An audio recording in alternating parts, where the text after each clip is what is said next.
Hello and welcome to Rebuild. My name is Michael Belch, and as always, I'm joined by my brother Bradley. And here on Rebuild, we want to investigate the pillars of Western society, Western civilization, and talk about what things are eroding those pillars. We're under the conviction that a lot of the heritage and tradition that the West has had is currently under attack and being eroded both by neglect and also by full-on attempts to knock them over. So on Rebuild, we want to ask, how are these pillars under attack, and how should Christians think about the place of those pillars? And then what can we do as individuals, as churches, and as society to rebuild those pillars? So that's our goal. We are really excited today to get to do a follow-up episode to the interview that we had with Lydia Schaible. And in that episode, we talked about the pillar of education and culture. And specifically, what we talked about was literature, the importance of literature, how to preserve it, how to grow in our ability to read it and understand it. And really, I had a really thought-provoking discussion with her, even a challenging discussion. You know, sometimes we talk about theory, but when it comes down to you need to find time to read a book, and it needs to be a book of some substance, that's both pointed, direct, and actionable. And when we don't do it, or if we don't do it, it's not just because it was an ethereal idea. It's because, well, we didn't really kind of take the time to do that. So we're excited to kind of unpack that idea about literature and the necessity of people to read and to be thinking people, as well as people who can engage with the thoughts that are coming at us from the rest of society. So if you have not listened to our interview with Lydia, please go back and do that. There's a bit of a break in our episodes because I got a little sick and Bradley got injured, and we are excited to be back kind of on a more regular schedule. But if you haven't listened to our interview with Lydia, that would be a great place to start because that's where we're going to be jumping off from today. So Bradley, any introductory comments there? No, just Lydia was great. It's the reason why I wanted to have her on is because she is a mother of 4 children. She's the wife of a soon-to-be official doctor. I think he's in residency. So they have busy lives, and yet she finds time and she makes time to homeschool her kids, to educate herself, to read lots. I mean, she's always writing and she's always reading while doing all these other things. So she's inspiring, but also you can tell even when you listen to the podcast, she just knows her stuff. She knows the literature that she's talking about way more than certainly me and maybe even you know the literature. She's pulling references that I know the idea of the reference, but I have not directly read the reference. So she was really a great role model as to why we read and the importance of reading. So she was great. Yeah. And really, to synthesize what we talked about in that podcast, there were a couple really key takeaways, but one of them was that people should be reading. People should be reading literature. Right? Not just, fluff fan fiction about the Twilight series or something like that. But people should be reading literature. And we should be reading literature. You should be reading literature. And one of the things that she said was, wherever you're at in your ability, start there. But have a plan, or at least a goal that you're moving towards to be able to read increasingly thought-provoking and meaningful literature. And so we want to just basically take that idea of a challenge and an encouragement to read, and we want to talk about that a little bit today. Yeah, I am not a good reader. I'm not a strong reader. For a long time, I've been convinced that reading doesn't really matter all that much. And I've been listening to people that read a lot, and wondering how they come to the conclusions that they come to, whether it's political or spiritual, but they have a depth of knowledge that seems to be impossible for them to have it at any age, but sometimes even specifically young ages. So as I listen to those people, and I'll name a few here in a little bit, but as I listen to them, you realize that why they have the knowledge they have, and it's not just a theoretical knowledge or intellectual knowledge that is there, but it's just a common sense knowledge of the way things work. Why they have that is because they read well and they read a lot, and that comes through in the way they talk, the way they talk about topics, what they talk about, how they analyze things. That all comes through, and the foundation of that is what they read. So it's been encouraging to me to hear Lydia emphasize the importance of reading, but also all these other artists and podcasters that I listen to that say, yeah, it's basically reading. Reading is what it boils down to.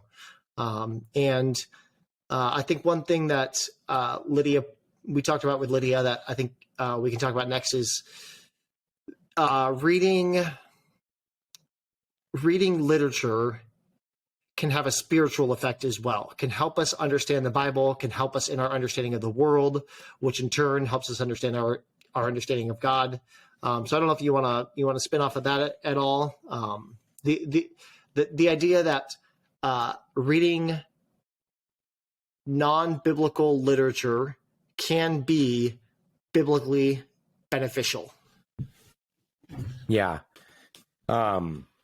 A couple of ideas on that. First of all, the classics are the classics because they contain deep, worthwhile thought and writing. They contain explanations of what it means to be human. They display success. They display failure.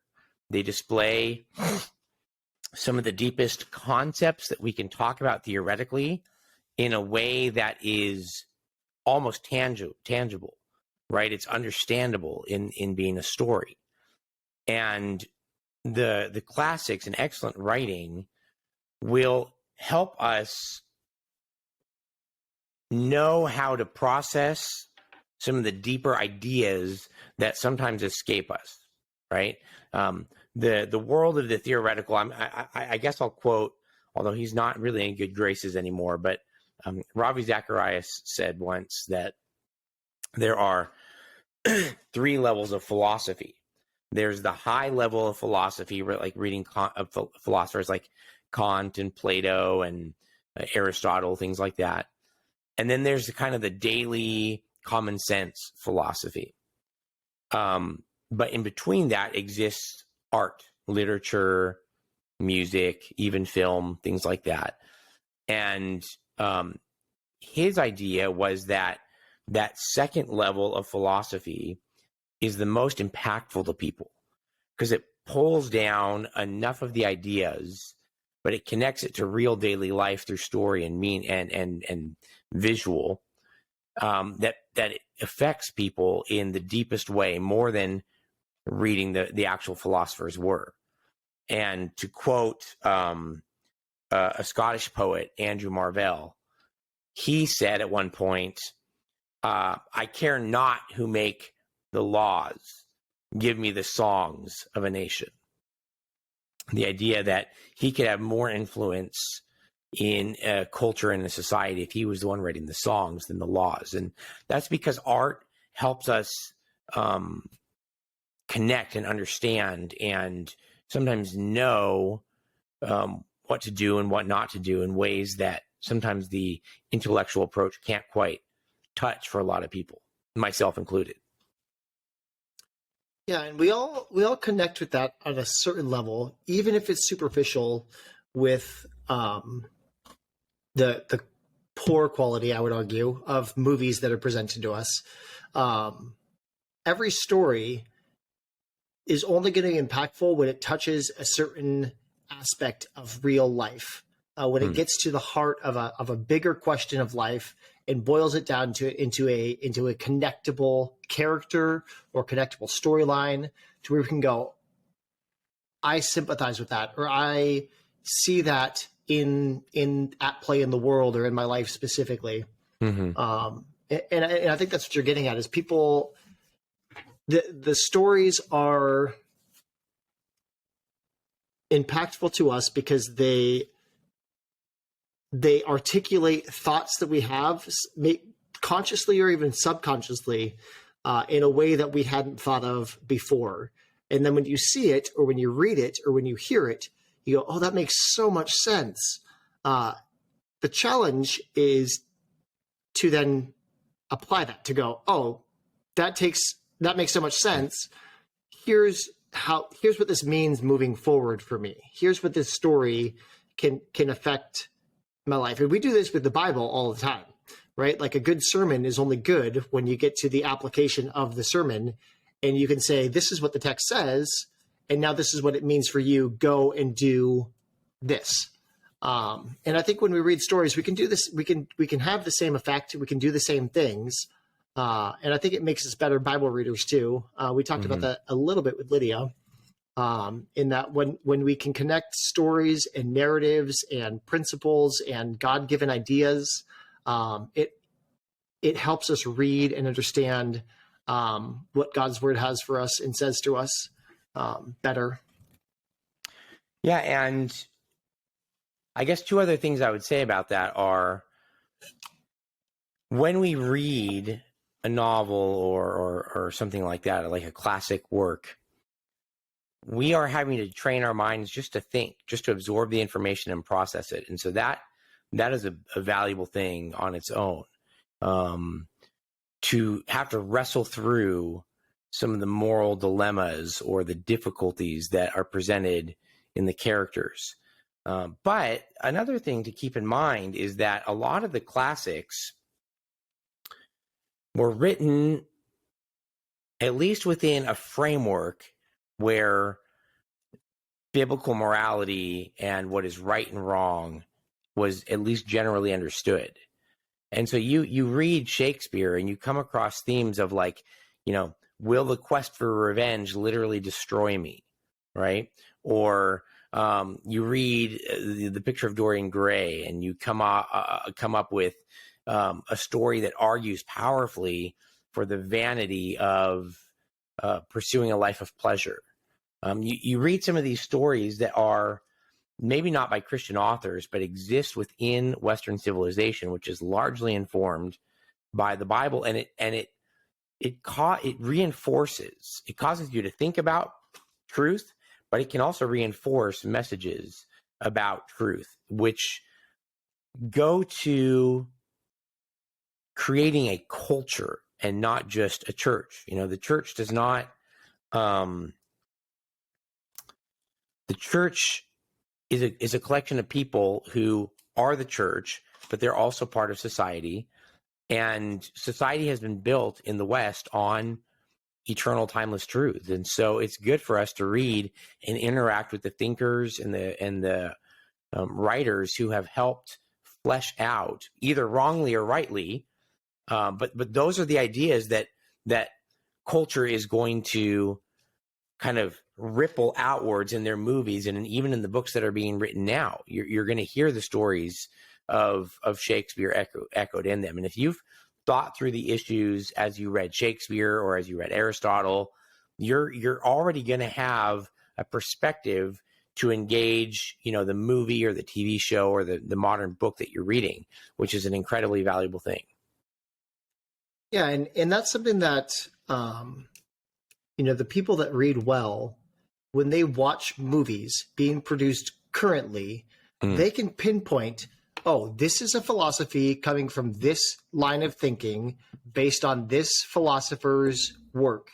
And it helps them critically think about the movie, saying, this is the mentality that they're writing from, and this is the philosophy they're trying to teach me. And here are my XYZ arguments for or against that. So people like Andrew Klavan, he can watch a movie and he can know just from his literature background. And then he also is, he's a connoisseur of the classic 1940s forward movies, the older movies. He can know exactly, because the people making the movies are making them from a philosophy. Oftentimes, they start with a premise. This is the premise of Kant. This is the premise of Locke. This is the premise of Nietzsche. They start with that premise, and then they work backwards to create a show or a movie. And people that read well, like Andrew Klavan, Michael Knowles, are some of the ones that I've listened to that really pick up on this. They can go, this is a Nietzschean philosophy, and here's why that matters. It does matter because there are philosophies being presented to us in the movies, in the entertainment, in the culture that we listen to. Even musical artists who we give little credit to their philosophical intellect, but they're pulling from strong influences behind the scenes. Not all of them, but a lot of them are pulling from things that they're reading because they're artists. That's what they're drawn to. They're answering life questions and trying to put them into a basic song. So they have ideas and philosophies, and we as Christians can read well to identify those philosophies, both good and bad, make arguments for and against them. But we only make those arguments when we're reading the same things that the presenters are reading. So we only make those arguments well. When we're stuck flat-footed in I'm only listening for an attack on the Bible specifically, we lose sight of a bigger picture that is going on around us. Mm-hmm. Yeah. Yeah.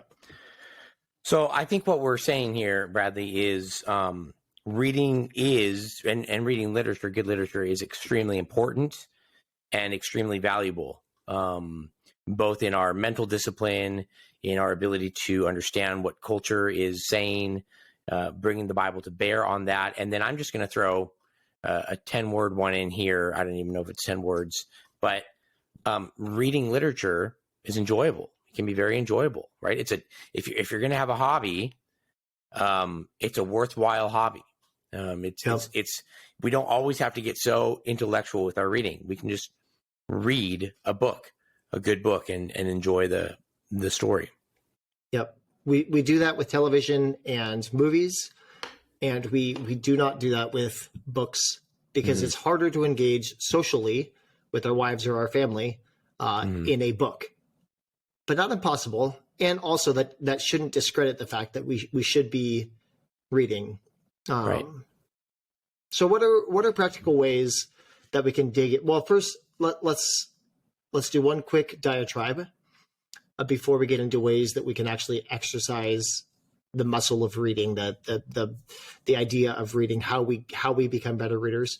When we say classics, or when you say classics, can you give me 3 to 10 books?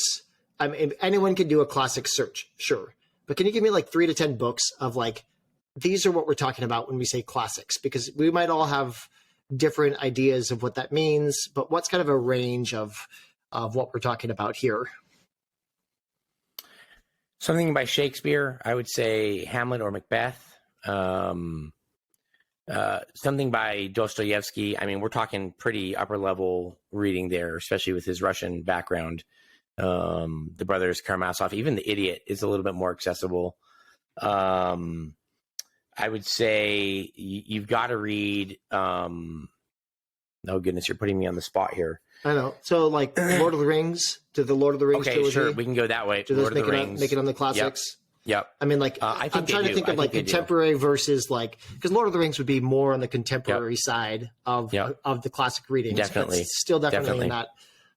Mark Twain. What about someone like that's kind of an American classic, but you don't American hear tons about Mark. Yep. I think that's important to read, especially since schools are really impeding the ability for students to read him right now with Huckleberry Finn, because they use the N-word a lot in the book. So, what about someone like Laura Engels, who Christians love to read? Laura Engels, would you put that in the category of classics? I mean, that's maybe a good starting point, but I think that's a good introduction for your kids to read with your kids. We read some of those. I would not put that on the classics list necessarily. Sure. But if my kid was wanting to read a book, I would pick that book over, the Percy Jackson series. For those of you who know what that is, I mean, that's just fluff and, Sure. not really worthwhile. I would say, some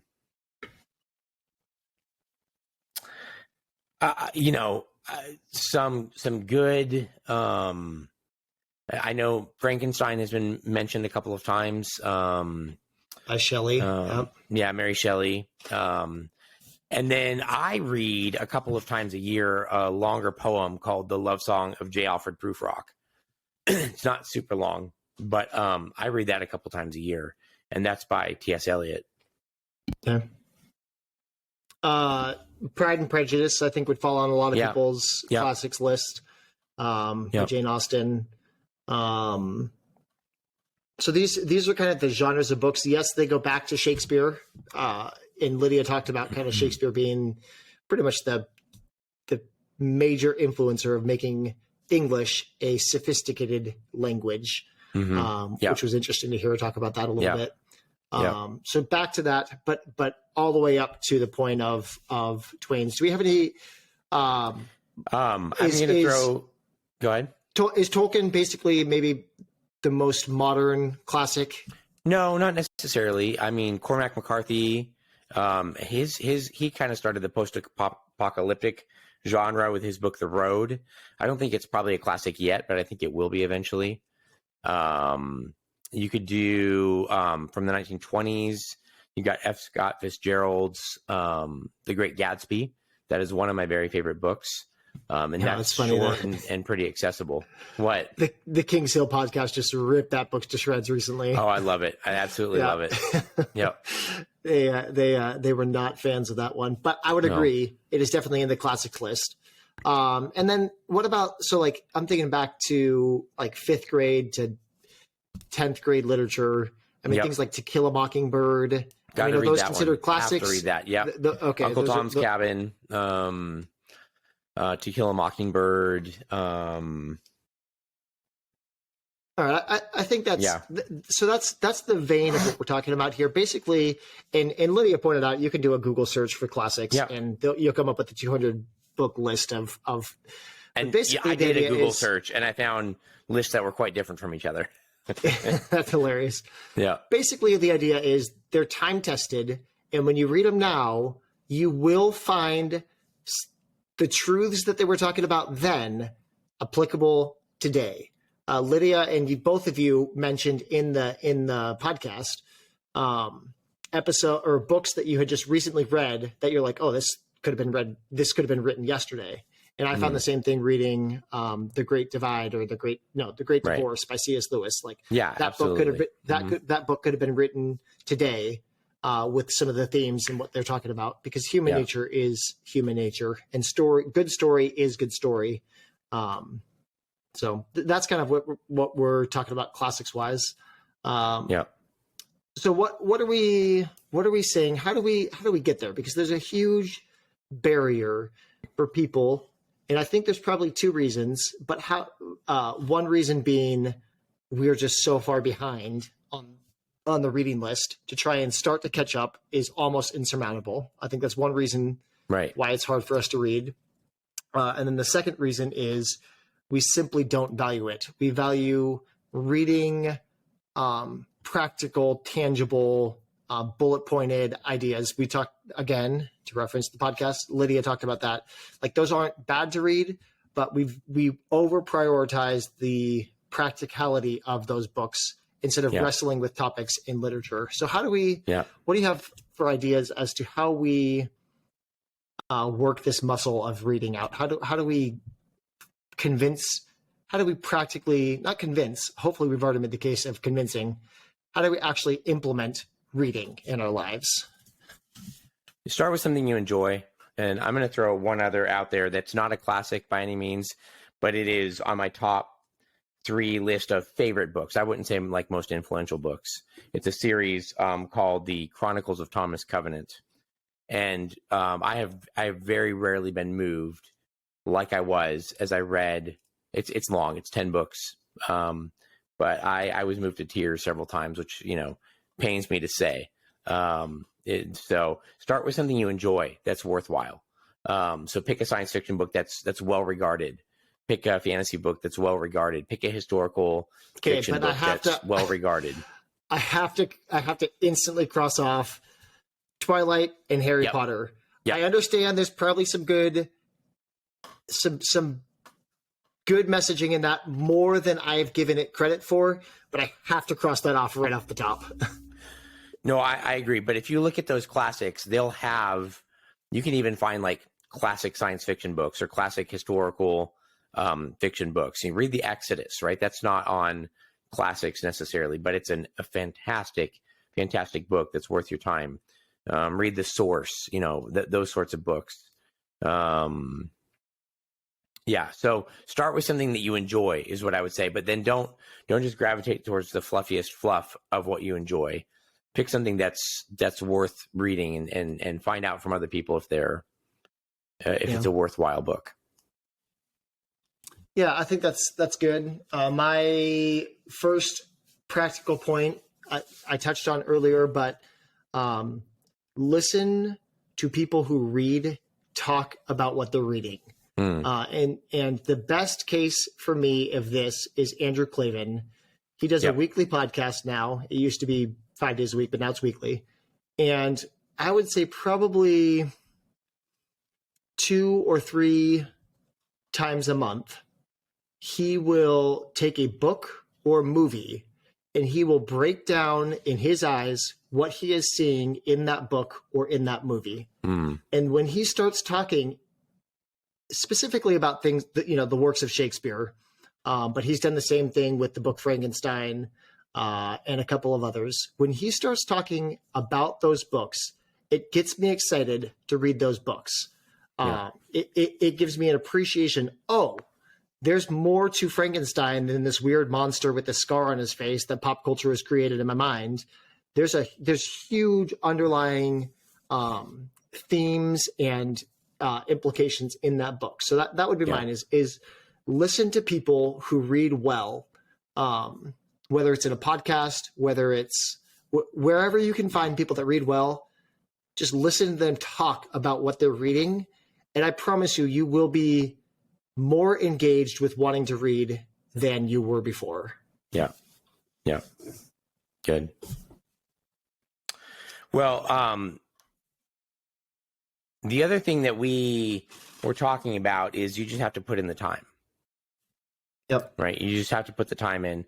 And I think here we want to take a moment and actually talk about this a little bit, because reading doesn't seem like initially a very productive activity. It also doesn't seem always like it's the most leisure activity sometimes. And so I think in our minds, we have these categories of productive time with my family, and then kind of the guilty pleasure leisure time, which I'm not sure is really a biblical category anyway, but all of us have it. Reading doesn't really naturally fall into those for a lot of us, unless you already happen to really like to read, in which case, you're probably farther along than a lot of us on this idea. But we wanted to talk a minute about trying to get rid of some of the guilt for taking time in your weekend or your day off or your evening to actually sit down and read. And given the fact that in order to get some decent reading done, you're going to need more than 15 or 20 minutes, right? Yeah. You're going to need a little while to get in and digest some ideas. But we kind of want to challenge the idea that it's number one, not worthwhile, number two, not spiritual, and number three, it's not very maybe loving to your family if you spend an hour and a half in the evening reading a book when you could be spending that with your wife, and maybe when the kids are running around after dinner, it's not the time to do it. Be strategic, but just the idea that actually it is worthwhile, because being a thinking, reading person, I guess the case that we're trying to make is a healthy, worthwhile, impactful kind of person. So, Bradley, you want to spin off of that for a minute? Yeah, the family element is the biggest element to me. I don't get anything productive done when I've got kids in the background and So I don't have an office space. My office is, as you can tell, right here. For those of you not viewing, my office is, my quote unquote office is literally my living room and my dining room all flowing in one, which works just fine for me. You have a big office. Yeah, it's my house office, which works just fine for me. But it literally means that if I'm sitting here, and even if I specify I'm doing X type of work, please do not interrupt me. My kids are 8 years and younger. They do not understand that concept. I will get interrupted. Even my wife will be tempted to ask me, this question or that question. And they're valid questions. They need to be addressed. They need to be answered. But my request would be not that specific time. My point in saying all of this is you have to force yourself time to get away from the chaos of family. And this is going to sound real anti-Christian. I understand the pull, but you have to force yourself time away from your family to force yourself to read. Now, yes, you need to be reading the Bible, and that should be your first and foremost. But I would argue that as much as you are reading the Bible, if not more, you should be reading broadly. The Bible, I promise you, at least for most of our viewers, you know the themes and concepts and ideas of the Bible. And every time you read it, you will be refreshed by reading it. I promise you that. But you do not know the themes and concepts of the literature at broad, which is why I would say at this point in American society, people should be reading as much, if not slightly more, literature than they are the Bible. Please do not misunderstand. The Bible is still first and foremost, but you have to read broadly. So force yourself time away from your family. If you need to go to a coffee shop to do that, if you need to get up earlier in the morning to do that, treat it like it's going to the gym. I mean, a lot of people wake up earlier when they want to get in shape. They will wake up and make the sacrifice to go to the gym and do that. You have to have a similar routine or principle when it comes to forcing yourself to read. It will not happen any other way. Yeah, and I just want to echo that because almost every good book, worthwhile book that I've read, I've walked away significantly impacted in how I think or in how I view something about life. It is worthwhile to read broadly, like you say. It is worthwhile to develop as a thinking person, as a person who understands the world and how the Bible relates to life. It's as worthwhile as getting your body into shape, I would say, getting your mind into shape. But like we said on the podcast, it takes work. And I think one of the great ironies of the information age in which we live is I think a lot of people assumed and still assume that because information is readily available everywhere, it is easy to be informed or well-read. And the ease has not changed, right? It is still hard. It still takes work. In fact, for us, with the distractions that we have, it probably takes more work and more effort. So yes, I want to agree. Take time to read it. Now, we talked about a couple of ideas. Maybe you and your wife read a book together. Now, this doesn't mean necessarily sitting on the couch, both of you looking over each other's shoulder. It could be that, but maybe she's reading it and you're reading it. And you're able to kind of talk about it occasionally. Maybe as your kids are getting older, you read out loud to them, or maybe you have a family book that you all read together on your own time. It doesn't have to be. Reading is generally a solitary act, but you don't have to do it alone, right? You can bring your family or your friends along with it if that's something that will kind of help you feel like you're still serving and leading your family in that way. Yeah. Yeah, and I, for those of you who say you don't have time, I simply don't buy the argument. I simply don't. Cancel the Netflix, cancel the Prime, cancel the Apple, whatever. Yeah. Cancel it. Spend that time reading in the evenings, like we're saying. Spend, if you still have kids that are awake and up, spend that time listening to an audiobook, listening to fiction while not quite the same as reading, is still going to engage you in the thoughts and the philosophy. Fiction specifically. Now, nonfiction, I think it's better to read nonfiction. Not that you can't listen to nonfiction, but I think you process better the nonfiction ideas when you're reading it. But fiction specifically can be done in a family setting. Now, that again takes discipline, because in my experience, listening to anything with anyone requires all participants to not just get sidetracked and start talking, whatever, and distracting the conversation. But you can work that into family activities, driving in the car. You guys, you, Michael, and your family who have kids older than mine, you guys have been great examples as to just putting on the Odyssey. Now Odyssey isn't the most highfalutin society, mind-blowing ideas ever, but it does implant the idea of story and the idea of narrative and getting caught up in the narrative and values pulled through in the narrative.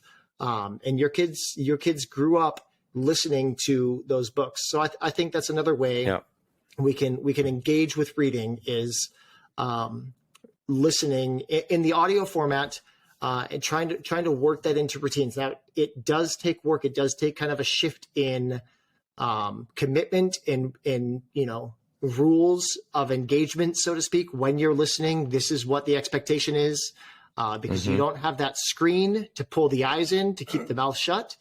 So you have to create other ways to keep the mind engaged while you're listening. But that is one way that you can do it together as a family or individually. While you're gardening, while you're mowing, while you're whatever it is, your hobby it is, that you can kind of take your mind off a little bit and focus on what you're reading while you're pulling weeds. That's one way. Yeah. In fact, my wife, she just downloaded the Ben-Hur audio production.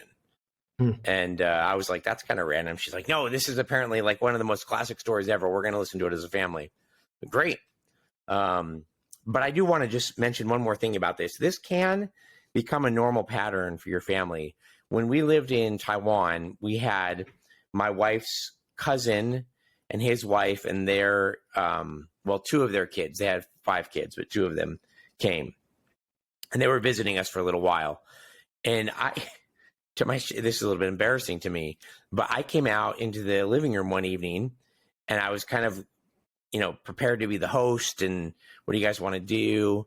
And all 4 of them were sitting in my living room reading a book, not different books, each of them. And it was just so normal for them. Like that was the first time when they had some free time.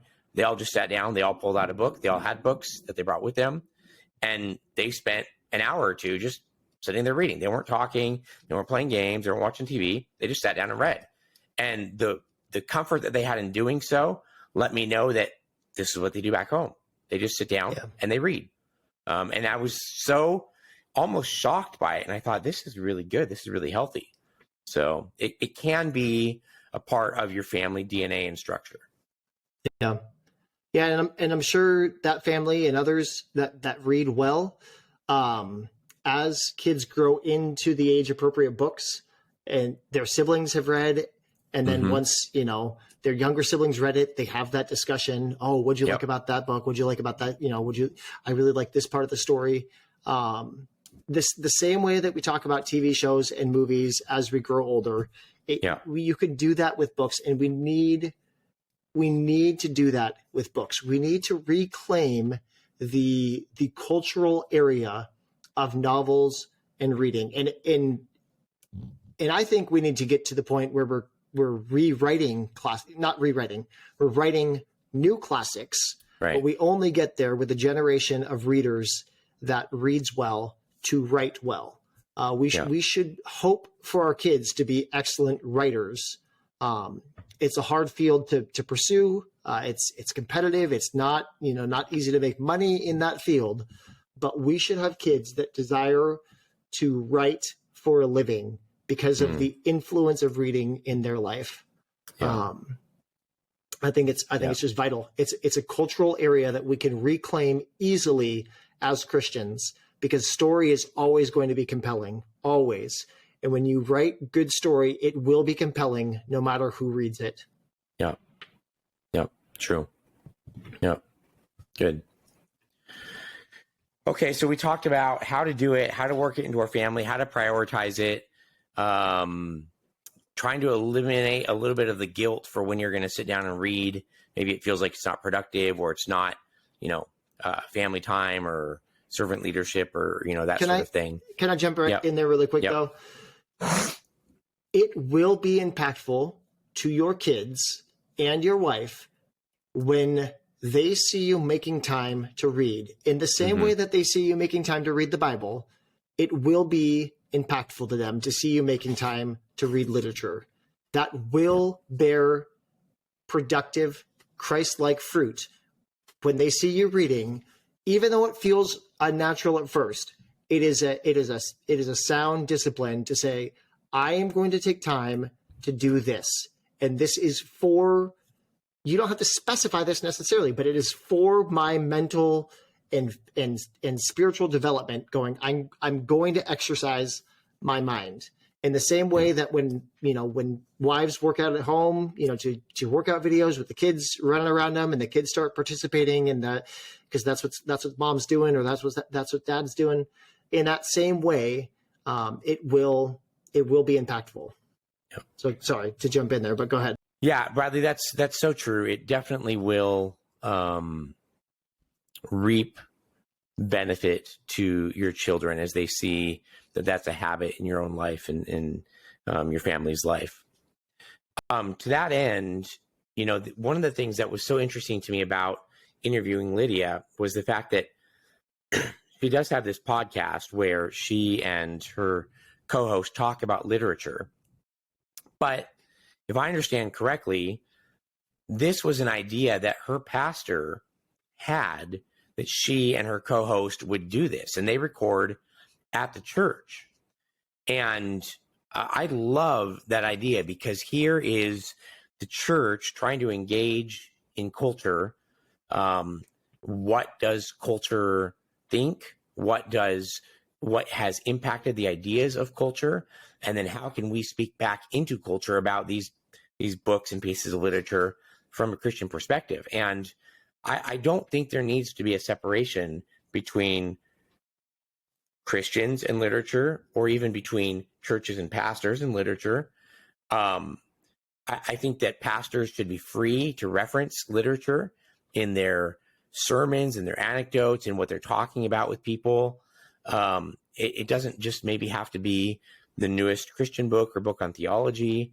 And I think that it wouldn't even be a bad idea if churches started to promote literature in their church libraries. I know that libraries, at least here where I am now, are not always under the direct purview of city council. In Texas, there's kind of state and regional library associations that control what goes into our local library. And in ours, there's a very large LGBTQ section in the teen area. And, I think that this will just continue if America continues to become more and more liberal. The libraries won't necessarily be a place that you would want to recommend to your children to go. So why not have the church reclaim this and have their members thinking about and reading these classic works of literature, even with the understanding that some of these works of literature might present views that are unbiblical. Okay, well, they're going to get it in high school. They're going to get it in college. They're going to get it in the movies they watch and the TV shows they watch. Why not start a culture in a church of reading literature, being free to talk about it, and even disagree with what a book said about, if it's Dante and the Inferno? Well, obviously, we would disagree that that's a literal depiction of hell. But what ideas are there? What is he saying about punishment and who deserves punishment, and the terror of punishment, all of these things? It would be good, in my opinion, for churches to embrace this rather than to be, and I'm not saying churches are, but the counter would be to be suspicious of it. No, let's not be suspicious. Let's welcome literature into our discussions in church life even. Yeah, I think and Lydia hit this right on the head. There are so many good Christian books that are, for lack of a better term, glorified self-help books, but in the most positive charitable sense of what self-help books are, that give us the directive of this is Christ's commandment, this is the Bible's word, here's what you do with it. And those books have a place, and those books litter every church library in existence. Right. The problem to me is that is the only literature, that is the only reading that the church has for referencing how to address life. And like we've been hinting at, the stories in literature, if they're good, are going to reflect back to principal life questions that God is the ultimate truth on. And when we dig into those questions and those principles, we will come back to having to answer for it from the Bible. And some of the literature will make the case in the positive sense of it, and some of it will make it in the negative. And we'll have to go, you know what, I really disagree with that, because God's word says that life does have meaning. The body does have meaning. The body is attached to the soul, and they're one, and they're both equally valuable. And we have to treat the body like a temple. Like there's not a Gnostic sense of the body. Like, so we can read those things, and ultimately the good stories are going to point us back to the ultimate good story, which is God's order in the world and his relationship with man, and man's need to restore that relationship through Christ. It's always going to point back to that. Some might take work, some might take some, point A to point B to point C back to the Bible, but you will get there. So I completely agree. Members of churches, pastors of churches, libraries of churches should be prolific in reading beyond the self-help. Again, the self-help has practical value, but it is not at the neglect of good classic literature. Yeah. And my two oldest children are doing a homeschool curriculum this year called Omnibus. And it's really interesting because the Bible, the history, and the literature are all one subject. And so they will read history. They'll read and study biblical ideas that were emerging during that time of history. And then they'll read the literature that was being written at that time also. And I'll tell you what, they are developing a really comprehensive understanding of how literature, history, the Bible, all of it work together, because all of those study and literature, which is what we're talking about, they shape our mind, they train our mind. When we read longer pieces, it trains us to think longer, more in-depth thoughts. And that the role of thinking, the area of thinking, that is the Christian's realm, right? Like, we are to love the Lord our God with our heart, soul, and mind. We are to have our minds renewed. This is an area that we ought to really embrace. And literature is kind of a language that culture speaks. And sometimes people won't know the biblical language that we know. And how are we going to connect? Well, literature, story, the arts, these are powerful and ultimately can point towards truth in very meaningful and very powerful ways. Yeah. I think that's really good. I hope we've been clear. I really, I can list the number of quote unquote classics that I've read to probably one hand. And then, a handful of others that I really appreciate, things like Orson Scott Card's work. I named my son after his book, Ender's Game.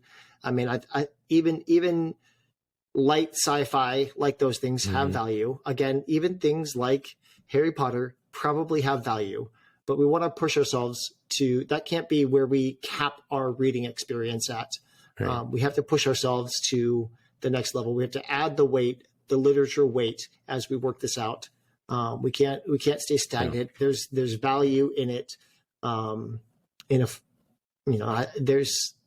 hope we've been clear about that. The value and the importance of gradually working to improve our literary strength, our intellectual, mental strength. Yep. Yep. Not to all be intellectuals. Right. Not to all be intellectuals. We don't need to be intellectuals. We just need to simply read. Yeah. Yeah. Yeah. Good. Well, I don't have anything else to say. I think you summed it up well there. So we want to read. We hope you will be challenged to read and to read well and to talk about your reading and to bring a biblical mind to what you're reading, but to be free to read things that are not just biblical. So, yeah. No, I think that's great. Okay, well, that will do it for this episode. Thanks so much for checking it out. And we're really excited for the interview that we will be releasing next with Eric Kahn, talking about biblical masculinity and the patriarchy. So look for that in the next couple of days. And we're excited to release that and then also to interact with that between the two of us ourselves. So thanks everyone so much for checking out our episode today. And until next time.